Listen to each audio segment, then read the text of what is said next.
খুবই সৌভাগ্য মনে করছি আজকে মহান সাহিত্যকার, মহান আধুনিক বাংলার উপন্যাসের জনক ঋষি বঙ্কিমচন্দ্র চট্টোপাধ্যায় জন্মজয়ন্তী উপলক্ষে ওনার বাসস্থানে উপস্থিত হবার সৌভাগ্য পাওয়ার জন্য।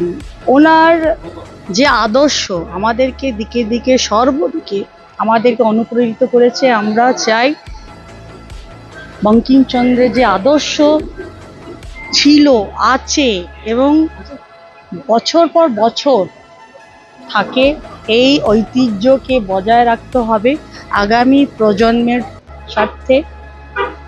এত সুন্দর অনুষ্ঠান হলো, সবাইকে আমি ধন্যবাদ জানাই এত সুন্দর অনুষ্ঠানকে আয়োজিত করার জন্য।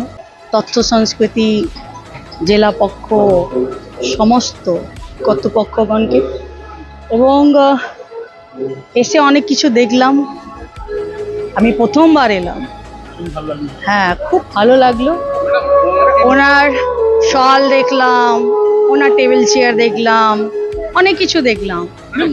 আজকে আলাদা এখান থেকে শক্তি অর্জন করে যাচ্ছি, আর আপনাদের আশীর্বাদ আর আপনার সহযোগিতায় মার্গদর্শনে এই রাজ্যকে শক্তিশালী করার সংকল্প নিয়ে মাননীয় মুখ্যমন্ত্রী শুভেন্দু দার নেতৃত্বে আমরা আগামী দিনে করতে চলেছি।